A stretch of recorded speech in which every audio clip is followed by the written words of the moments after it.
can you make yourself sound better on your resume? Hello, everyone. This is your Pinay teacher Annie sa America, once again spreading the love to all my fellow teachers out there. And I'm so sorry it took me a while to post my new content, but I'm back to business. So, across the nation, as I respond to all the messages, I encountered a lot of questions like, what's the name of your agency? How much did you pay to your agency? And what did you do in order for you to teach there? How to apply? And all those good stuff.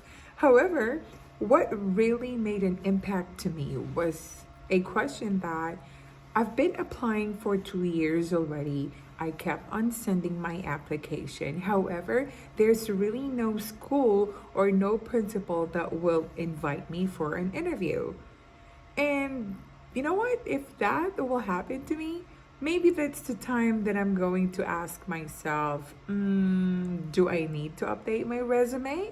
And yes, you are right. Today is the right time for you to update your resume so that you can teach here in the US with me. So let's go. So, if you want to impress a hiring principal or school district, it starts with a resume that sells at your best. Your resume is your primary marketing tool in the job search, right? So you may have the jobs for whatever role you've set sights on, but you may also come up short if your resume is missing the mark on reflecting your skill set. So, today, since you are a proud teacher and you wanted to teach here in the US, I am going to share to you the tips on how I did my resume. And for sure, if you're going to follow this, you will land a job here in the US. In the US, they are using right now the three common resume formats, and you can see here on my screen, they are using the reverse chronological and also the functional and the combination.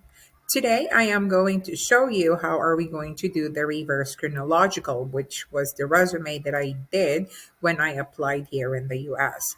And I'm going to show you an example of a resume. This is not basically my resume, but this is just an example.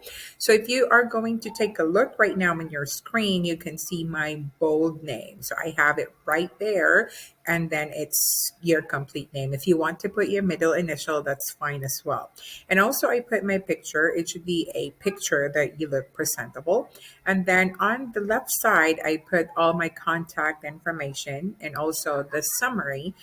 This is like the real you. Do not really put a long information, but just be direct and make sure that you are going to get the attention of the admin or the principal that's going to hire you. And also, what are your special skills? What are the things that you can do that you think others cannot?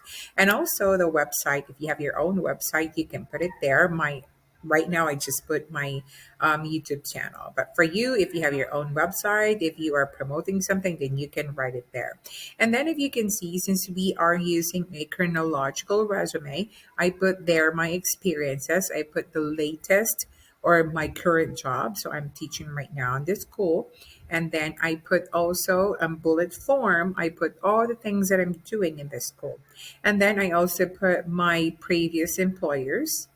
And I would like to remind you guys that employers or admin do not want to see a gap of employment. So I believe if you have like a very long employment, if you keep on changing schools or work, it's better that you're just going to put the top five, because admin and principals, they do not really want to read a very long resume. They do not have enough time for that. Then your education and training. My case, I just put the school where I graduated my master's. Well, for sure, if you have your master's degree, you graduated college, you graduated high school and elementary, so you do not need to put everything. But if you want, after your master's, you can also put where you graduated your high school, or I mean your college degree. Or if you have a lot of master's degree, you can also put it here. And what are your certifications? What are the certifications that you want to give it to them. What are the certification that you have recently that you think is beneficial to the school and to each one of you? Your accomplishments, you can put the latest accomplishments that you have. You just need little things because, like I said, you do not need a very long resume, just a resume that is very direct to the point. Do not make it a habit that you are going to put everything that it is not really related to the job that you are going to work. Okay, so now let's start your resume. We are going to start with your header. So all you just need to do is to make sure you have all your information. So you have your phone number, you have your email address, and just like I have said, this is just for the sake of this video. I am just telling you what are the things that you can put for your header, but I am using a different app and I'm not sure if you can access it all. All right, so let's continue. And I already encoded my experience. And for the sake of this video, I will put only one experience, but like I said, you can put a lot of things here. You can put all your experiences, but be mindful that your principal or your admin will not or will really make it a big deal if you have a gap for your teaching experience. Okay, if you want to add more experience, just click add. But then for me, I will just add experience, and then after that, if you don't want to add, so just no thanks. And then we're moving on to continue. Your continue, you are for the next slide, you are going to put your education. For example, you graduated at West Negros University, and then school location is Philippines, and then this is my master's degree. Let's see, a Master of Arts, and then in education. And then graduation date, we're going to put there April and we're going to put 2016. Okay. And then if you want to add another master's degree or your education, you can still add. Just click the plus sign, and then you are going to write your skills as well. What are the things that you think you can do? You can do hands-on learning, and then I like them. So I have there already my top skills. So background in, let's say, in Spanish. So you have if you have background in Spanish and then knowledgeable about computer, so you can also do that.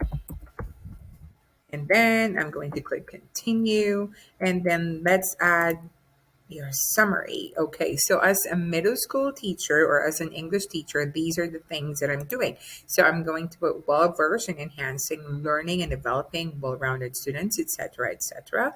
Hardworking middle school. And all you just need to do is to fill out this specializing in the use of computer.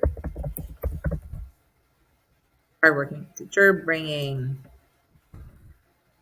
7 years of education experience. Okay, now I'm done already with my summary, and now let's move on.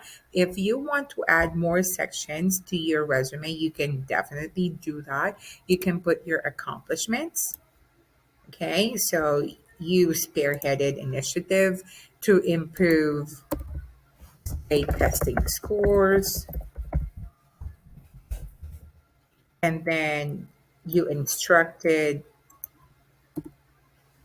200 students over the course of 7 years, and then your revised approach to learning and increase students' academic performance by 75%. And then I'm done already with my accomplishments. So now let's see how my resume will look like. But you can, like I said, you can choose which one you think is applicable for you. And if you want to add more section, then you can also use your activities and honors. What are the things that you excel? You can also do that. And also you can, so I'll put that member alumni association, member small business association, continue, and that's it. So this is how exactly my resume would look like. So you just need to follow this. This is how it looks like. Make it simple, make it direct to the point. So I hope that in this video, this will really help you to get a job offer here in the US. Teachers, please do not be afraid to brag yourself. Think of your resume as an abbreviated quarterly report or project debrief that you deliver at work. It needs to provide context, details, and results to reflect the hard work that went into making something a success. So, therefore, being your own cheerleader is essential, right? So, is making sure your responsibilities or day to day tasks outweigh measurable accomplishments throughout your most recent roles. So, good luck and make a comment below or write your comment below if this resume making help you in modifying your resume. Let's go.